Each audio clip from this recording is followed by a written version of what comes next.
Quero agradecer o convite para estar aqui, quero agradecer a Brefem, o GAAS, principalmente. Vou tentar passar os slides sozinho. Vou falar um pouquinho sobre arte, acho que fica mais bonito do que a ART, né? Arte.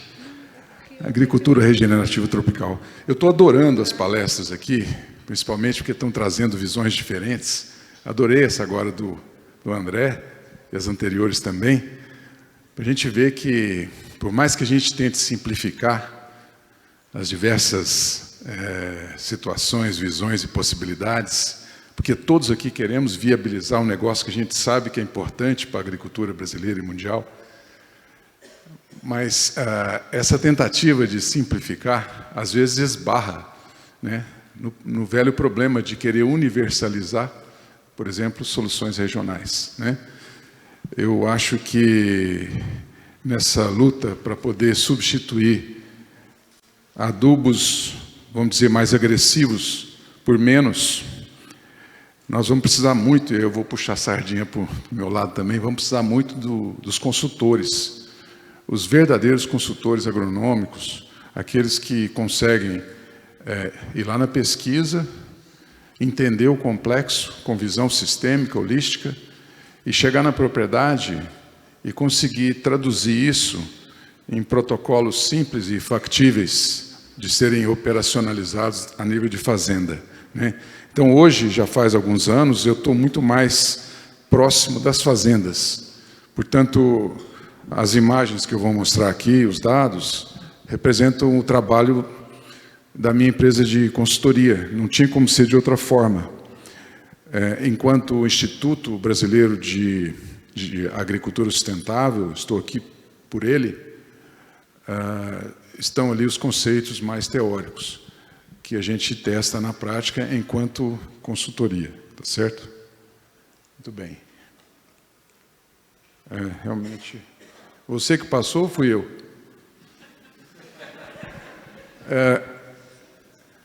Eu botei esse slide aqui, porque se alguém já contou aqui uma história mais antiga, né, que começou antes de Cristo, lá na época das cavernas, eu vou falar só dos últimos 200 anos. Se você perceber, e depois com mais detalhe quiser, tem um videozinho que eu fiz para o YouTube, de 12 ou 13 minutos, mas a gente vem percebendo nos últimos 200 anos, a maior parte deles eu estava aqui, que o modelo mais divulgado de produção de alimentos é esse da esquerda, que eu chamei de visão reducionista, né? E tem várias personalidades importantíssimas que nos fizeram chegar até aqui em termos de produção de alimentos. E eu cito aqui apenas 3, mas tem várias outras.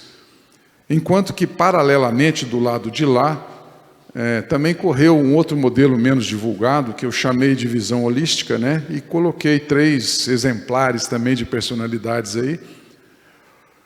E o mais interessante é que você pode colocar mais de cá e de lá. Os de cá todos ganharam o prêmio Nobel, e os de lá nenhum deles. Isso leva a gente também a algumas reflexões interessantes. Mas o importante é que as duas correntes foram importantes para que a gente chegasse no estado da arte hoje. Ou seja, a gente continua não sabendo nada. O outro documento que está aí disponível na internet, para quem quiser ver, eu fui professor de agroecologia na Faculdade de Agronomia e Zootecnia de Uberaba, há muito tempo atrás, e, ao contrário do que o André estava mostrando aqui, eu sempre, por opção, eu enxergava a agroecologia apenas como ciência, e eu me especializei na agroecologia enquanto ciência, porteira dentro. Não me preocupei muito com essas justas lutas que existem fora da porteira também. Mas então, para mim, a agroecologia ela é uma ciência que une a agronomia com a ecologia aplicada.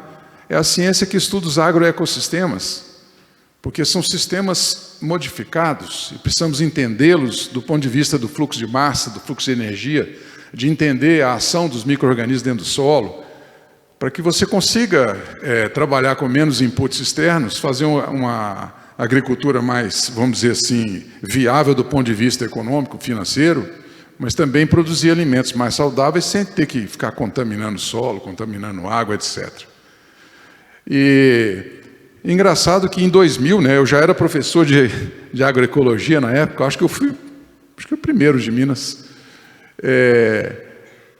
Dentro desse documento que foi feito, me parece que participaram todas as unidades da Embrapa. Está escrito lá nas primeiras páginas, nome de centenas de pesquisadores da Embrapa. Na página 28 está escrito o seguinte, citando Glissman: os passos para você transitar de uma agricultura convencional para a agroecológica dentro da fazenda são 3. Reduzir e racionalizar o uso de fertilizantes sintéticos e agroquímicos. Substituir esses por outros menos agressivos, os biológicos. Aumentar a biodiversidade e o mais difícil para grandes propriedades, né, o redesenho dos sistemas produtivos. Talvez por esse ponto é que o termo agroecologia começou a partir daí se descaracterizar no Brasil e virou sinônimo, às vezes, de movimentos ideológicos, políticos, todos muito válidos, mas aí o agricultor grande, o grande produtor, saiu fora da agroecologia, até também pela dificuldade de você aplicar os modelos agroecológicos em grandes monoculturas. Mas eu não desisti. E quando eu li esse documento da Embrapa, eu pensei, né, poxa, mais de 100 pesquisadores falaram isso, quem sou eu para dizer que não? Então vamos por aí. E nessa época, eu pedi demissão da faculdade, abri uma empresa de consultoria e comecei com o desafio de levar fundamentos da agroecologia para grandes propriedades. Para isso foi necessário uma enorme simplificação, até conseguir alguns avanços dentro desses modelos de produção de grãos, de cana, em larga escala, e que você consegue ser sustentável. Mas é claro que na pequena propriedade você consegue avanços de maneira muito mais fácil e importante na questão da agroecologia. Muito bem. Onde que está marcando o tempo? Ah, tá. Então eu quis registrar isso aí, né? E aí, junto com essa história que eu estou contando, né, 2000, 2003, tal, mais ou menos nessa época, eu passei ali na Exalc e tinha esses 2 pezinhos de café num solo com 0 de fósforo, o da direita inoculado com um fungo micorrízico arbuscular. Então a planta de lá, a partir do momento que foi inoculada, passou a crescer normalmente, enquanto a de cá está quase morrendo por falta de fósforo, em 2 solos, cuja análise de solo disse que não tinha fósforo ali. Outra coisa que chamou minha atenção, eu frequento há muitos anos o centro de pesquisa da Fundação Mokichi Okada, em Ipeúna, e tenho vários amigos lá, e como eu não estou mais vinculado à faculdade, à universidade nenhuma, então eu preciso desses amigos para me ajudar a fazer pesquisa. Então esse aqui é um solo que foi autoclavado, onde foi plantado feijão, sementes de feijão, e esse slide seguinte, no mesmo solo, sem autoclave, foi plantado no mesmo dia pés de feijão. Então agora eu falei, mas se eu não tivesse escrito ali que estava autoclavado, eu poderia ter perguntado, né? Deixa eu ver como é que volta aqui. Poderia ter perguntado, o que faltou nesse solo? Será que foi nitrogênio, fósforo ou potássio? Então a resposta é nenhum dos 3. O que faltou nesse solo foi só vida, né? Então esses pequenos detalhes que eu fui reparando me levaram a um caminho diferente dentro da prática agronômica. Então eu comecei a procurar rochas para trabalhar junto com os meus clientes. Aqui faço uma homenagem para o Otávio, ele deve estar por aí. Cadê o Otávio? Otávio, esse aí é a mineração dele lá em Nova Lima, 2008. Eu acho que nem ele sabia que servia para a agricultura esse magnésio, né? E que a gente conseguiu resolver uma grande parte do problema de falta de magnésio das lavouras de café do sul de Minas, que com fontes como calcário a gente não estava conseguindo resolver. Foi com essa rocha aí. Opa, agora foi você, não fui eu não. Então, desde o primeiro congresso de rochagem, acho que foi aqui, né? Depois, em 2009, eu lá em Fonolito, né, mineração Curimbaba também, já usando junto com os clientes. E eu só estou contando essa história para chegar num ponto aí que vocês vão entender. Ao mesmo tempo, vocês todos têm observado uma evolução dos estudos agronômicos, saindo da química para a biologia, sem prescindir dela, e a mesma coisa da física para a biologia, convergindo na biologia do solo. E, ao mesmo tempo, a gente que estudou em livros, né, eu, por exemplo, que formei há 75 anos atrás, a gente estudava em livros todos que vinham da Europa, né? Agricultura de clima temperado. E a gente começou a entender que, no clima tropical, os fluxos são mais importantes do que os estoques, em termos de funcionamento do solo. Muito bem. Já sei por que você... Então, tudo isso me levou à conclusão de que, quando você vai adubar uma lavoura, a pergunta não pode mais ser simplesmente como que eu quantifico a necessidade mineral das plantas. Essa pergunta tem que estar inserida numa outra maior, que é como que eu estimulo a vida do solo. Essa é a questão. Esse é o fundamento básico da agricultura tropical, que faz a roda, como diz a doutora Uemura, como faz a roda rodar ali, né? Então, o que está acontecendo? Nós já estamos usando os remineralizadores, estamos usando composto orgânico, estamos usando mix de planta de cobertura, micro-organismos de todo jeito. Porém, as análises químicas de solo e as recomendações de adubação continuam mais adaptadas para fertilizantes solúveis. Tem um descasamento aí que precisa ser corrigido. Então, dentro desse contexto, a gente dá um pontapé aqui, sem querer ofender lá o Instituto Rodeio, entende-se por agricultura regenerativa tropical modelos integrativos, que vão harmonizar aí práticas, manejos, insumos, recursos naturais, serviços ecossistêmicos, de uma forma sustentável, eficiente e lucrativa para o produtor, para produzir alimentos saudáveis, regenerar o solo e sequestrar carbono. Sobre isso eu quero dizer o seguinte, a gente já está cansado de escutar, né, todo evento que você vai, que em 2050 nós vamos ser não sei quantos bilhões de pessoas, precisamos comer, então precisamos de produzir alimentos. Eu pergunto para os senhores, se aquele mendigo que está ali, debaixo da ponte, se amanhã o Brasil dobrar a produção de alimentos, ele vai ter o que comer? Então vamos parar com essa hipocrisia, né? Ele não come porque não tem dinheiro, porque a comida está lá no supermercado. Então o problema da fome no mundo não é um problema de produzir mais alimentos, principalmente soja, cana, algodão. O que você almoçou hoje? O que tinha no seu prato? Tinha tomate, acertei? Alface, um ovo, arroz, feijão e um bife. Tinha soja no seu prato? Tinha cana? Você chupou cana na sobremesa? Então, vamos parar com essa hipocrisia, né? Nós precisamos produzir alimentos, sim, mas alimentos saudáveis. Não basta mais produzir alimentos. Não se deveria admitir que uma alface, um tomate, uma goiaba, tivesse veneno nisso. Não é uma questão comercial, é uma questão intuitiva. Eu não quero comer uma alface envenenada. Então, eu estou colocando assim com muito ênfase, vocês me perdoem, mas eu acho que a gente tem que pôr os pingos nos is. Nós precisamos regenerar, sim, o solo tropical. Precisamos recuperar o estrago que nós fizemos. Porque geramos lucro, muitas vezes, na contabilidade da fazenda.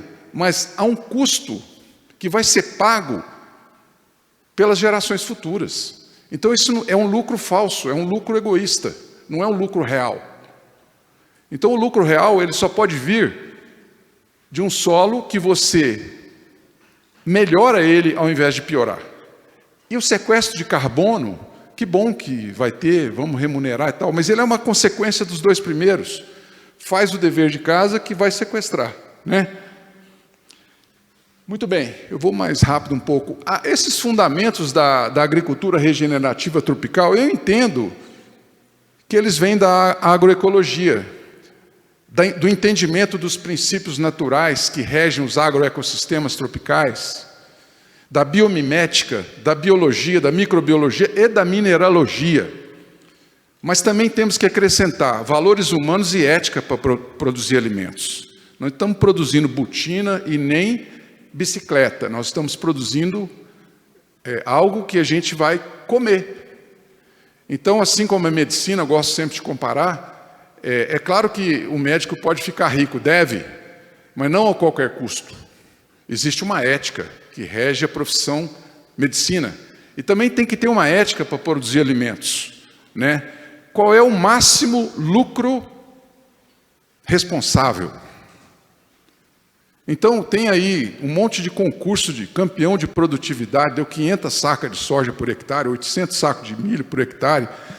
Eu não quero saber qual é a maior produtividade, gente. Quero saber qual é o maior lucro justo, qual é o maior lucro responsável. Lucro por hectare responsável, e não sacas por hectare irresponsável. As principais ferramentas e estratégias que a gente tem usado, realmente você tem que me ajudar. Calma. Equilíbrio mineral do solo, nada de novo aqui. Apenas que vamos olhar também os excessos, não só as deficiências. Tá certo? E cuidado com média. Eu vou junto com você fazer um exame de glicemia. Aí o meu dá 150, estou com diabetes. O seu dá 50, você está com hipoglicemia. Na média, nós dois estamos bom, né? Então, nós dois estamos ótimos, estamos entre 70 e 100. Então, assim, ter preocupação tanto com deficiência quanto com desbalanços e excessos. Agora vamos. Manter a porosidade e agregação do solo. A parte física, vamos cuidar da parte física, né? Desintoxicar o solo para permitir a vida. Muitas vezes você tira o adubo agressivo, tira o pesticida e coloca, por exemplo, uma rocha, um remineralizador. Aí você produz mais. Aí, olha, concluí que o remineralizador produz mais do que o adubo químico, porque quando eu troquei, produziu mais. Muitas vezes é uma relação falsa de causa e efeito, que às vezes você produziu mais pelo fato de ter tirado alguma coisa e não de colocado outra. Desintoxicou. Está acontecendo a mesma coisa com on-farm, biológicos on-farm. Eu faço isso nas fazendas. Às vezes o cara está fazendo uma gororoba lá que não tem nada a ver com o micro-organismo que ele achou que estava reproduzindo e funciona. Mas não por causa daquela gororoba que ele está jogando, porque tirou o veneno e voltou aos inimigos naturais. Gente, né?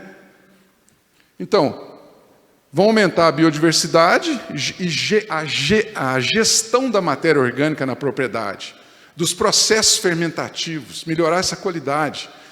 Essa gestão da matéria orgânica na fazenda é vital dentro desse modelo, dentro desse sistema que queremos que dê certo. E aumentar o fluxo de massa.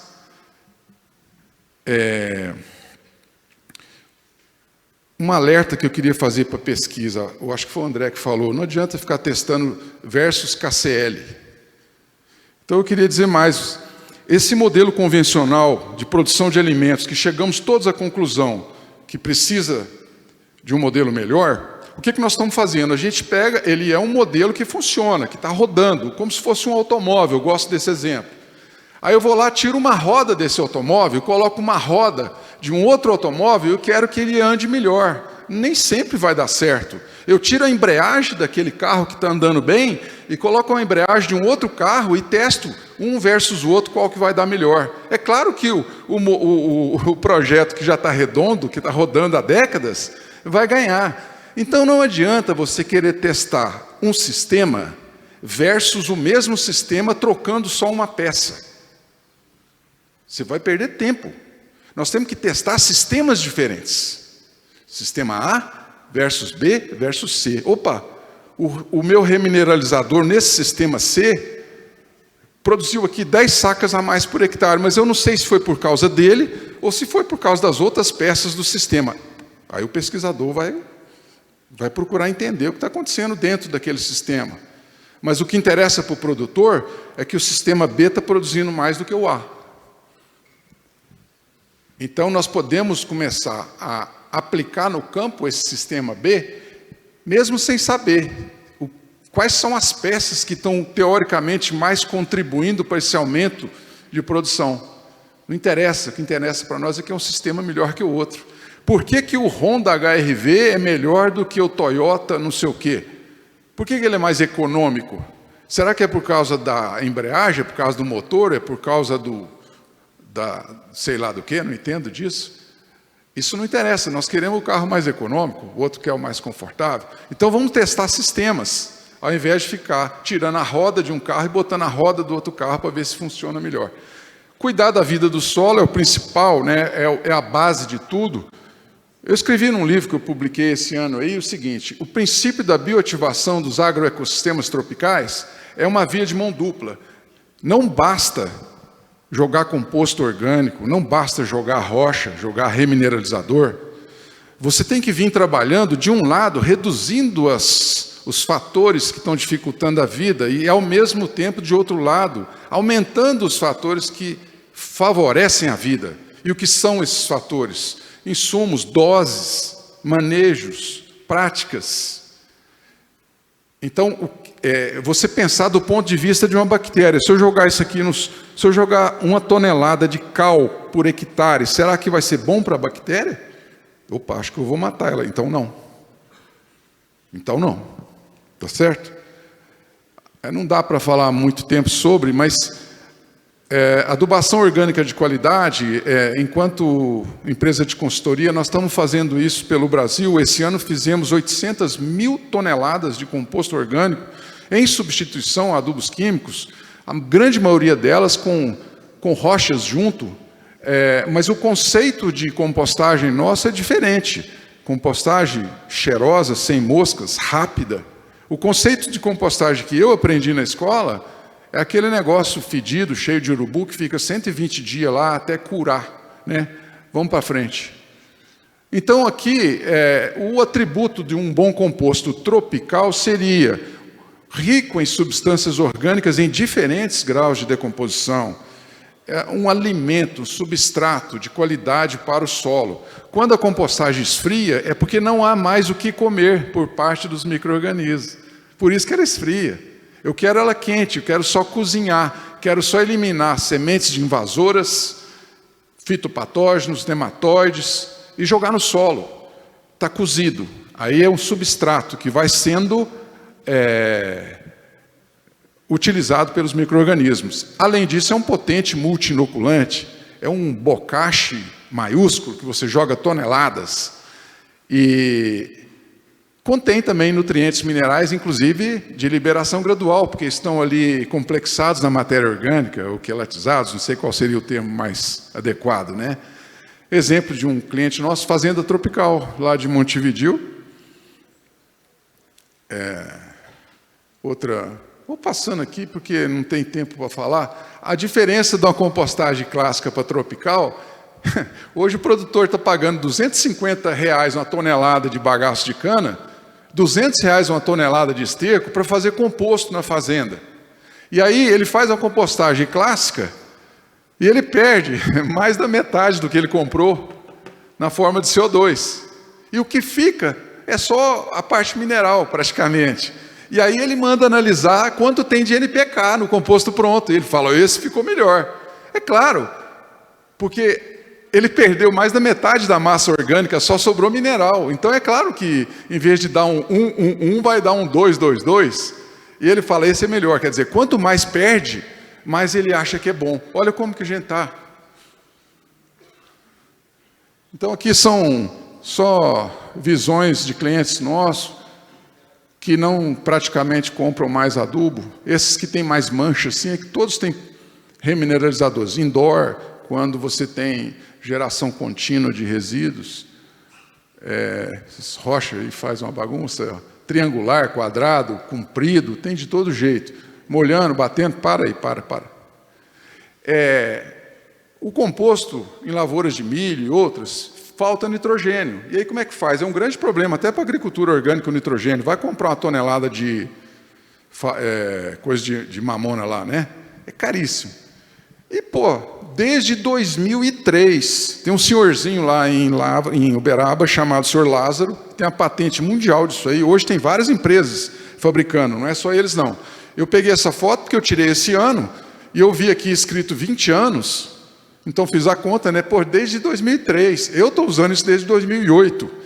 A gente consegue reduzir 50% da quantidade de ureia. Quanto que isso representa em termos de economia de gases de efeito estufa?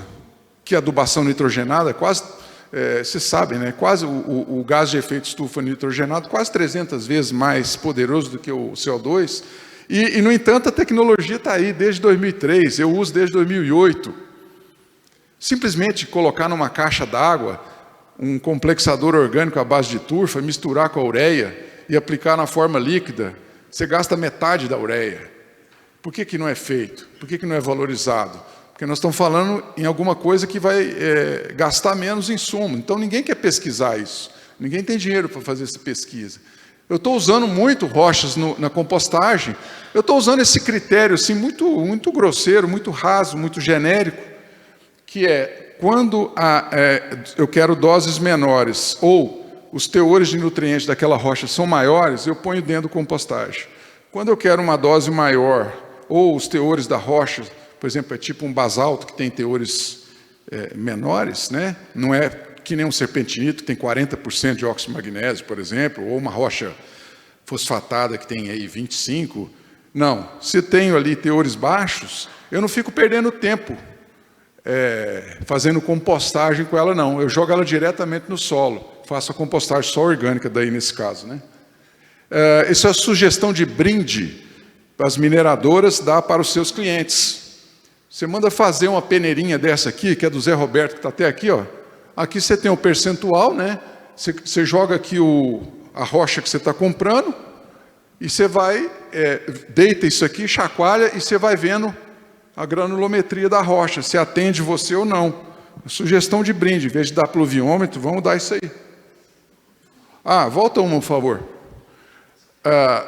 Investir em pesquisa e desenvolvimento, eu acho que é o caminho para quem quer explorar rocha para agricultura e pesquisar em sistemas vivos. Não perca o seu tempo pesquisando rocha em sistemas mortos. É um carro que a sua roda, a sua embreagem lá não vai encaixar legal. Crie soluções para pequenos produtores poderem usufruir. Você tem que criar soluções para o pequeno poder usufruir também. E, é claro, soluções que sejam lucrativas para a sua empresa também. E investir na implantação da agricultura regenerativa no Brasil, porque cada agricultor que entrar para a agricultura regenerativa é um cliente em potencial a mais para quem comercializa rochas. Agrobiodiversidade, produção e deposição de fitomassa, tudo isso faz parte do sistema, do modelo. Não vai mesmo. Por exemplo, um café vira café mais feijão, mais braquiária, já são 3 em vez de uma, é o que dá para fazer ali. Mas já melhora muito.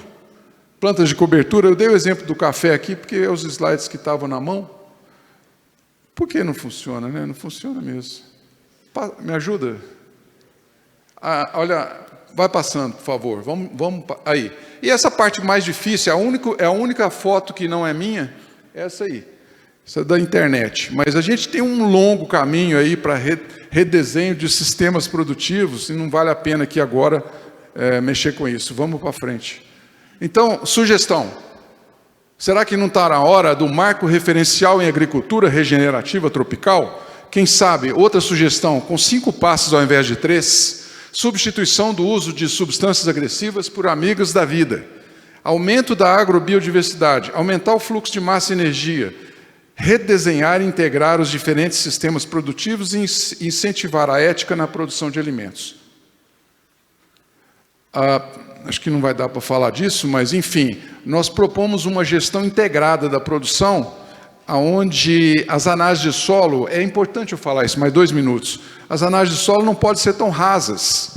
É muito mais importante aprofundar na análise de solo do que pequenos grids com a suposta ilusão de que o solo vai ficar igual se você jogar adubo mais aqui, menos ali. Vamos para frente. Então nós criamos aí, pelo Instituto, um projeto para 10 anos, que a gente pretende entregar para a sociedade, já está no 5º, a contabilidade ambiental do solo. São parâmetros físicos, biológicos e químicos, sendo que os físicos é feito na propriedade mesmo, que são harmonizados depois no índice, vamos para frente? No índice de qualidade único, que é um número que ele por si não fala nada. Então, por exemplo, essa propriedade aqui no primeiro ano vai de 0 a 7. Ela tirou 4,09. O que é isso? É bom, é ruim, alto, médio ou baixo? Nada disso. No ano seguinte, nos mesmos pontos georreferenciados, a gente faz de novo. E aí vira um filme. Então eu digo para o produtor, olha, você está no caminho certo, o seu solo melhorou efetivamente. Parâmetros físicos, químicos e biológicos harmonizados. Não é só somados, é harmonizados. Então o seu solo melhorou, então você merece ganhar o selo de contabilidade ambiental do solo positivo. Significa que está deixando um bônus e não um ônus para as futuras gerações. Esperamos que o mercado valorize o seu produto. Quem sabe vira uma certificação. Aqui, por exemplo, ontem, onde eu estava no IAC de Campinas, entregando esses selos, me deram de presente já uma cachaça que já tem o selo, um café que já tem o selo. Então, eu achei legal porque eu acho que estamos num caminho bom, né? Mostrando que é possível produzir cachaça, produzir café e melhorar o solo. Esse é o desafio. Então, eu termino com as palavras desse piloto da Segunda Guerra Mundial, mais conhecido por ter escrito o livro O Pequeno Príncipe, quando ele diz que o futuro não é um lugar para onde estamos indo, mas é um lugar que estamos criando. E o caminho para ele é construído, não é encontrado. E quando você começa a fazer essa construção, você muda e o destino também. Acho que tem mais um slide. Propaganda do meu livro, quem quiser comprar. Muito obrigado.